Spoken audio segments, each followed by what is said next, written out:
ध्यान से देखिएगा, पैटर्न चेंज होने के बाद आपके लिए कुछ चीजें बदल गई हैं। वो क्या चीजें बदल गई हैं? सर पैटर्न चेंज हो गया है। लिख के ही समझ आता है तुमको क्यों? पैटर्न चेंज हो गया है, अब क्या करें? कुछ ना करें, जो कर रहे थे वही करें, पहली बात तो ये, ठीक है। आंसर क्या है? जो कर रहे थे वही करें, बस कुछ चीजें ऐड कर रहा हूं। जो कर रहे थे वही करें। कोई नोटिफिकेशन आने के बाद चीजें बदल नहीं जाती हैं, है ना। ऐसा नहीं कि नीट का पेपर है तो फिर एकदम से अलग कुछ हो जाएगा। नोटिफिकेशन के पहले और नोटिफिकेशन के बाद सेम ही चीज होती है, ठीक है।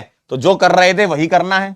हां, अब यह है कि एक चीज फायदेमंद हुई है, जो पढ़ने वाले बच्चे हैं उनके लिए बहुत अच्छी बात हो गई है ना, कि 45 सवाल हैं,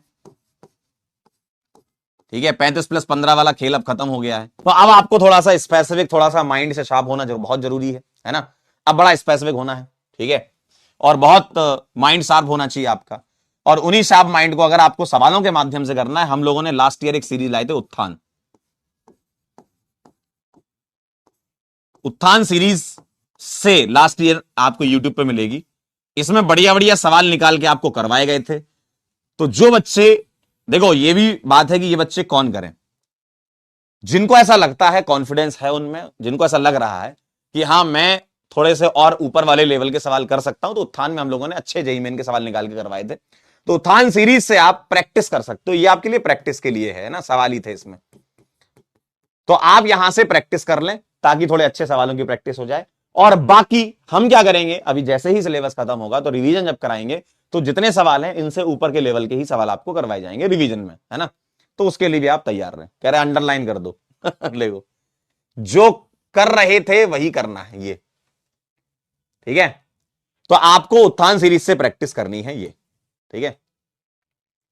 क्लियर है? तो ये वाली सीरीज है, ये एकदम जबरदस्त सीरीज है। लास्ट ईयर बहुत सारे जो बच्चे थे, जिन लोगों के 650 के ऊपर, 660, 70, 700, 715 वाले बच्चे जो दिखे थे हमें, उन्होंने बोला था आखिरी में हमने उत्थान सीरीज से रिवीजन कर लिया था, हमारा काम बन गया था। तो आपको भी अपना काम बनाना है, उत्थान सीरीज आपके लिए, ठीक है।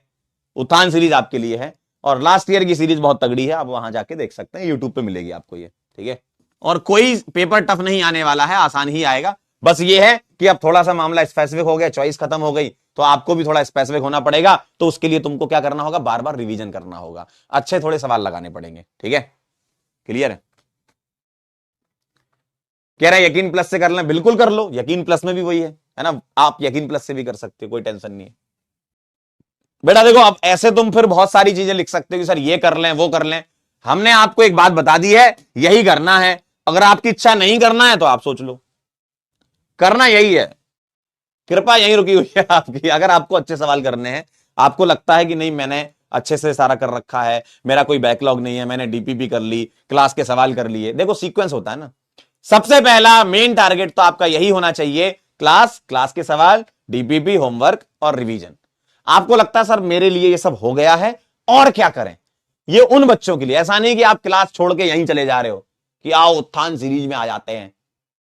पहला फोकस होना चाहिए क्लास के अलावा ये एक्स्ट्रा पार्ट है कि आपको लगता है कि हां मेरे को और सवाल करना है, तो आप यहां एक्स्ट्रा पार्ट से सवाल कर सकते हैं, ठीक है। ये हो जाए तो मुझे बता देना, मैं और बता दूंगा कुछ कि अब इसके बाद ये करना है। पहले ये कर लो, ठीक है, उसके पहले बैच कर लो। बैच प्लस उत्थान इतना कर लोगे, काम आपका बन जाएगा।